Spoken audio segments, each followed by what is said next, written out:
My name is Dan Large. I'm an assistant professor at the School of Public Policy here at Central European University, and I'm delighted to be able to welcome Comfort Ero, who's the Africa Director of the International Crisis Group.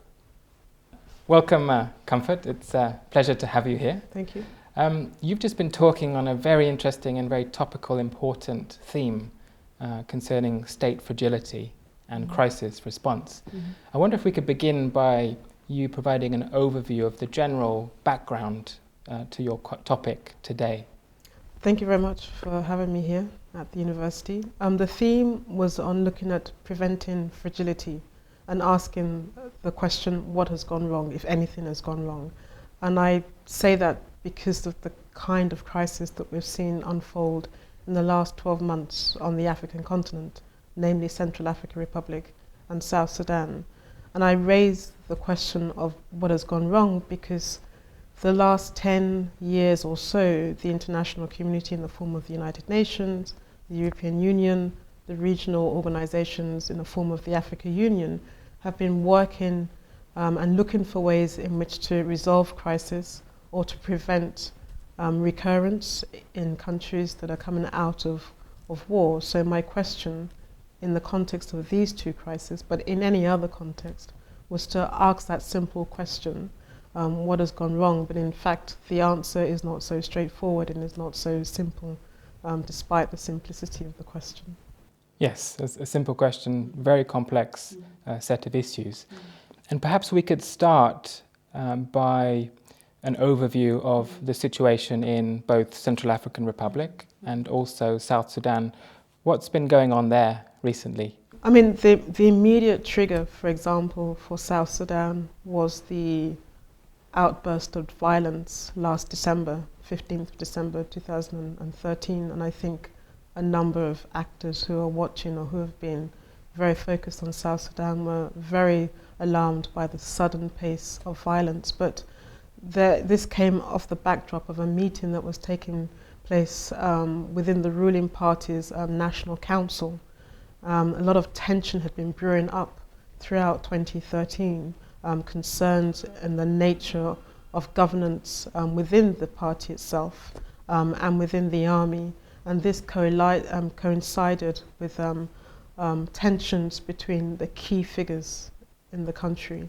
And following this meeting, there was a shootout. There are various narratives as to actually what happened on the 15th, but one narrative was that the president said that there was a coup attempt against him by his rival, the defunct vice president who he had sacked in July, and he came out on the 16th of December to announce that this was in fact a coup against him. And different units within the South Sudan's Liberation Army fought a very bloody contest. And since the 15th of December, we have seen more bloodshed throughout South Sudan. Now, the immediate trigger, most observers would agree, will be a build-up of opposition throughout 2013 against what they consider to be a very centralizing power around President Salva Kiir.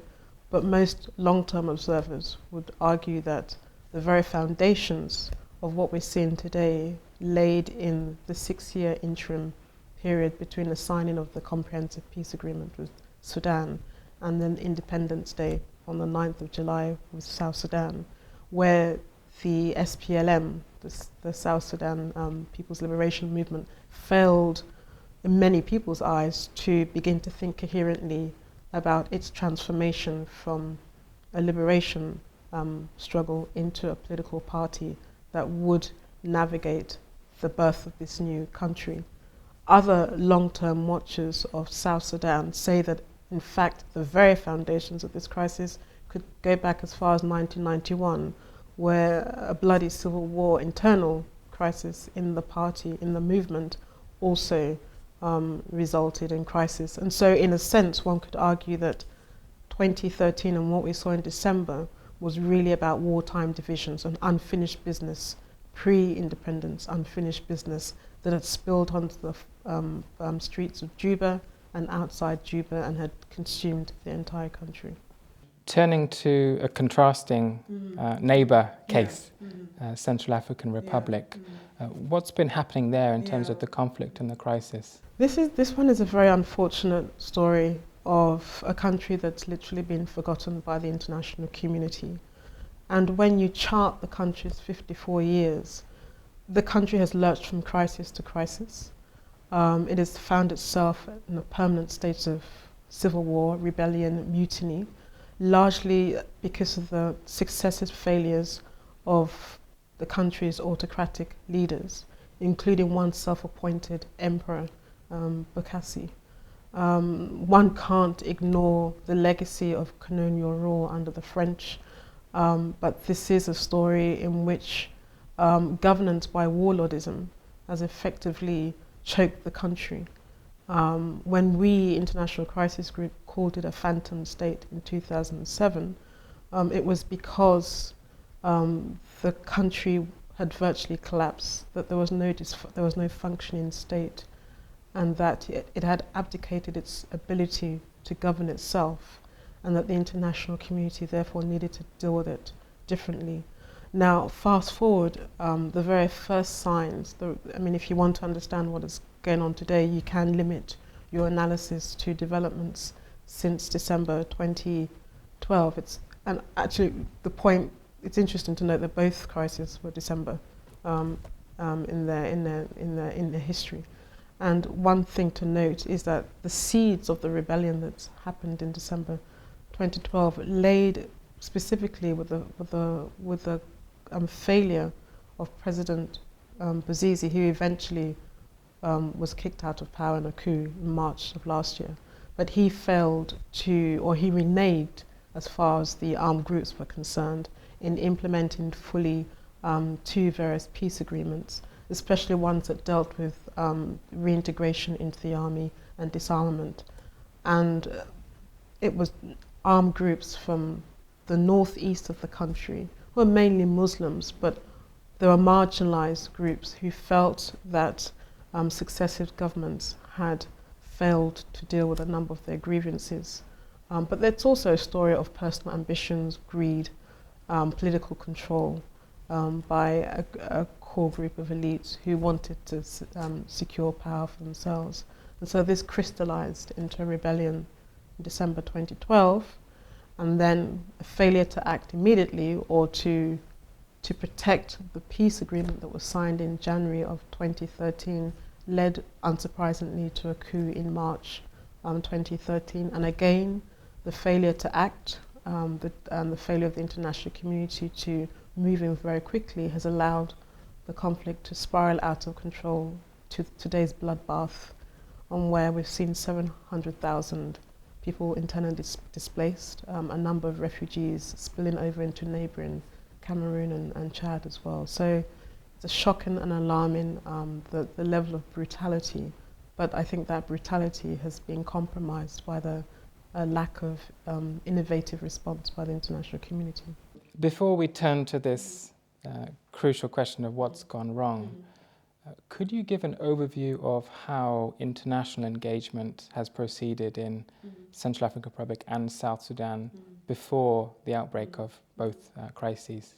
It's worth noting that the Central African Republic is a story of a forgotten country, whereas South Sudan is not a forgotten country. It had significant international engagement, had close allies, particularly the two strongest being the United States and the United Nations, whereas the Central African Republic had no real big champions on its behalf, but it still had some modicum of international assistance in the form of the Peacebuilding Commission and the UN Peacebuilding Office, which had been in the country since 2010. So although a number of commentators talk about the sorry state of Central African Republic of being unforgotten, one still should be surprised by how things unraveled very quickly, because what was in the country prior to the coup was some foreign military assistance. The French had already begun to deploy in between the rebellion of December 2012 and the coup itself, the region, in the form of the Economic Community of Central African States, had peacekeepers on the ground since 2008 to deal with a previous peace agreement. The United States and Uganda also had some kind of military presence to deal with another crisis, the Lord's Resistance Army and their attempt, unsuccessfully so far, to take out Joseph Kony. So on the one hand, although people say it's a forgotten country and no international support or aid, that's not actually a true analysis of the presence of the international. So that's why there is quite a number of, I think most people are shocked that it's spiraled out of control, even with the kind of international presence that it had. But then you have this very contradictory situation in South Sudan, where there was a large-scale international presence that's been there since the 9th of July 2011, when the country hoisted its flag as a new independent state. So two contrasting: lack of engagement, and one would assume that where there had been sufficient engagement, the international community would be able to forestall a crisis, but even there they failed as well, or the outcome hasn't been satisfactory. How would you account for this dramatic change in fortunes and going so quickly from a euphoric state after independence and an optimistic hope for a better, brighter future to the current terrible spreading conflict that we see today? Where has this international engagement gone wrong? I mean, it's worth saying that the other thing that binds Central African Republic and South Sudan is that both of them belong to this G7 plus countries of fragile states who came up with a new deal with the international community to better design conflict prevention or response to countries that are facing a lot of stress.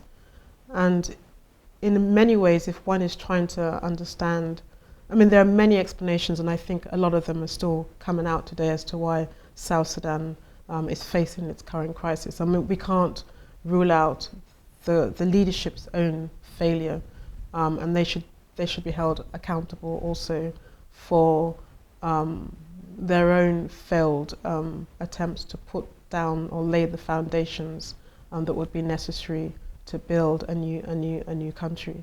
But specifically on the role of the international community and why the enterprise appears to be failing or appears to be inadequate or has several deficiencies, I think one of them, ironically, is the fact that despite the fact that it had a number of international allies, I think a number of those allies were so close to the government, to the ruling SPLM, that they didn't see a lot of these stresses, or they did not understand the gravity of the internal divisions that eventually spilled out in Juba and throughout the country. They didn't understand, or they didn't know how to respond, despite the amount of leverage that they had. They didn't know how to respond to the drift towards authoritarianism.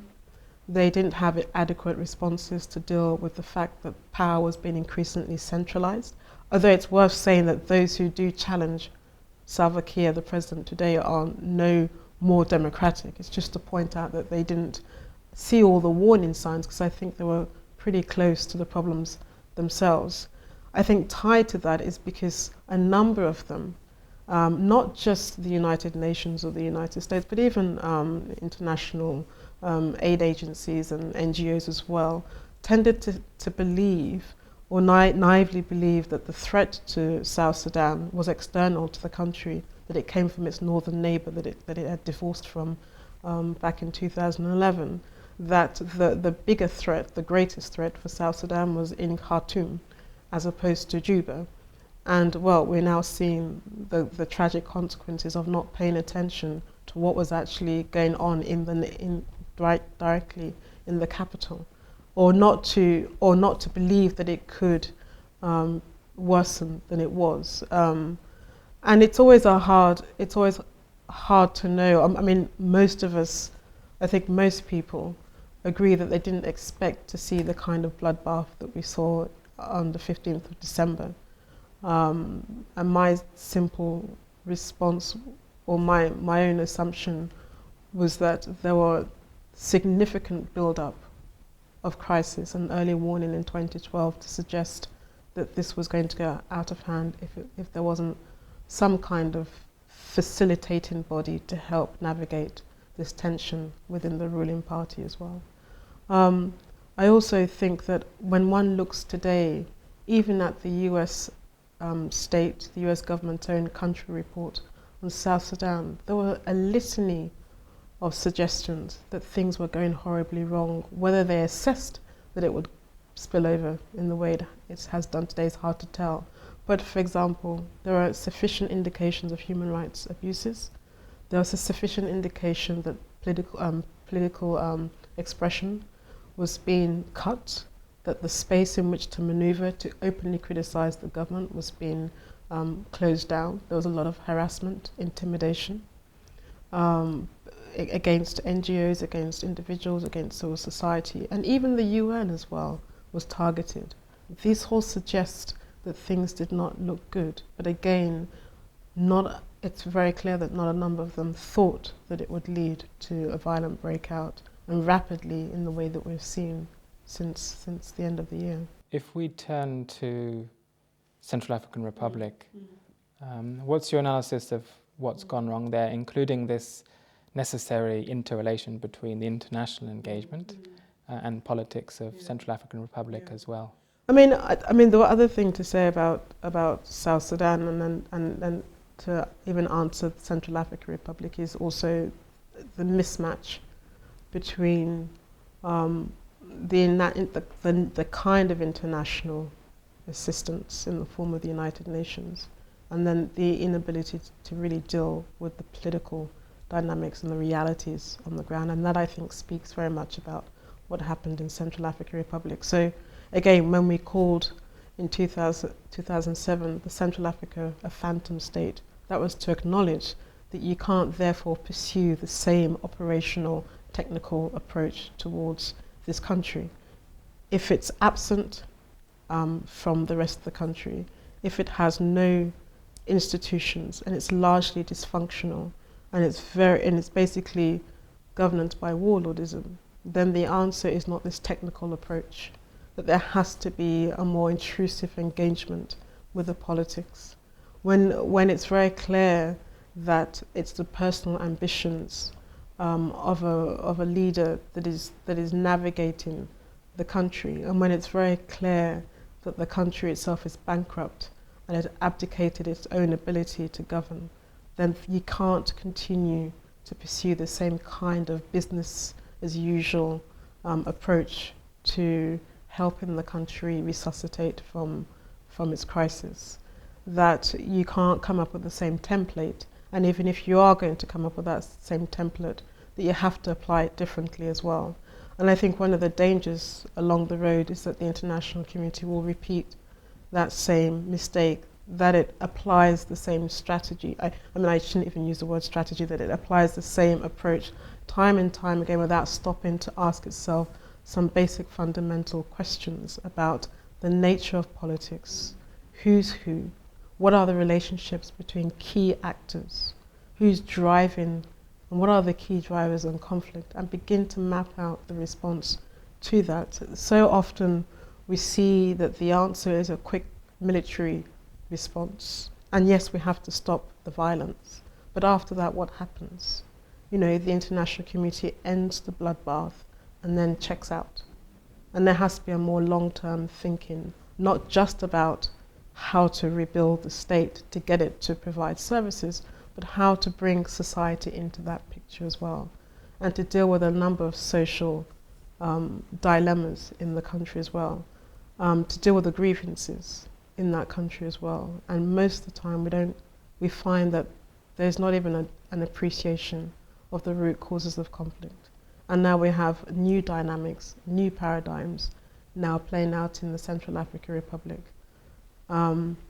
It's not useful to say that Central African Republic is now looking like Somalia or is trending towards genocide. These are the reasons why internationals engage, but I think it's to miss the point and to not understand that behind these words that we use to attract international attention, there are deeper problems in the country which require a rethinking of how you engage and which require you to come up with a completely different political arrangement. I also think we have to be honest with ourselves and recognise that there's a limit to how much the international can be the arbiters of that political arrangement, but what they can do is to not complicate the picture more than it needs to be. Can this international fragility and state building agenda go beyond the technical and engage with these political dynamics? Is it capable of meaningfully doing that? I think if it's going to continue to be relevant, if the United Nations and all those who pursue well-meaning processes are going to play a role that contributes to helping with the state fragility problem, then they need to rethink how they do their business. I'm not suggesting that things like security sector reform is not the answer, but the answer to security sector reform is not just to bring everybody into the army and then hope that you're going to reform. The answer is not to reward bad behaviour as well. The other issue to raise is that it's not just about reform of the judiciary. There has to be a process that recognises that a number of people should be held to account and that impunity needs to be dealt with as well. At the same time, I think also that engagement needs to be a lot more intimate than it is that we're seeing today, and it has to go beyond the state, especially when the state itself has been at the heart of the matter. I think we've often seen that out of ignorance or convenience, the internationals have assumed that let's build a strong state, a strong leader, let's have elections, and that would be problem solved. Well, if you look at the history of these countries, the most conflict-inducing problem in these countries has always been elections. So why rush to elections when that itself can trigger off a new set of problems? We now see new rounds of intercommunal tensions and now battles between communities that are represented by Christians and Muslims. Now, you can't walk away from Central African Republic thinking that the story is about Christians and Muslims. They're not fighting in the name of God. But then how do you begin to reconcile a number of grievances among communities who are contesting for political control? When one of the biggest challenges on the continent today is succession. How do you make succession least stressful is another key question to be asking as well. So I think, I'm not saying there should be a wholesale revolution, but just to think about what the security sector look like in a country where there is no credible military institution to talk about. What does it look like to reconcile a community where if that conversation is only limited to Bangui, the capital? You know, what does reconciliation look like within communities beyond the capital, in the various provinces? What does the international community's engagement look like for those on the margins of society who are often kept out of the conversations as well? And how do you have multiple conversations that deal with the grievances of the people as well? This kind of work requires a long-term sustained engagement, and often international donors are looking for very quick returns, very quick responses, and that kind of intimacy that we're talking about takes time. It's a lot of hard graft, and the way the system is set up now doesn't allow for that long-term thinking of how to rebuild a country that doesn't even exist, beyond recognizing that it's a name only and not an entity of any meaning. Is it time now for the African Union, for regional initiatives, IGAD including, to step up to the plate and genuinely promote this slogan of African solutions for African problems? The slogan exists in response or reaction to foreign intervention, the Western intervention, and it's very much the language of revolting against colonialism and Africa first and Africa leading. and taking matters of its own into its hand and determining its own destiny. I think the dilemma today is that while the African Union has become a lot maturer than its predecessor, the Organization for African Unity, it's become more mature, but still it suffers from how to properly ensure that it is able to navigate and provide the right responses to a lot of these crises.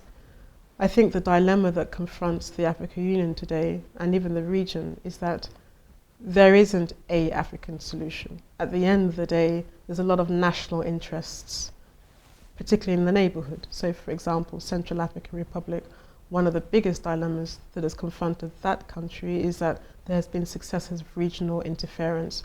And so we can't assume that the African response is less controversial than the international response, and that there has to be a balance in between the African solutions and global action as well. The African Union also sometimes forgets that there are other actors who can provide the response, and that it's not necessarily seen as the legitimate actor. Regional bodies are in constant competition. The story is often the contest between the African Union and the UN. Well, in fact, the reality is that the contest is between the African Union, who believes that it should rightfully provide the solution, and the regional body who wants to keep the Union out of the process as well.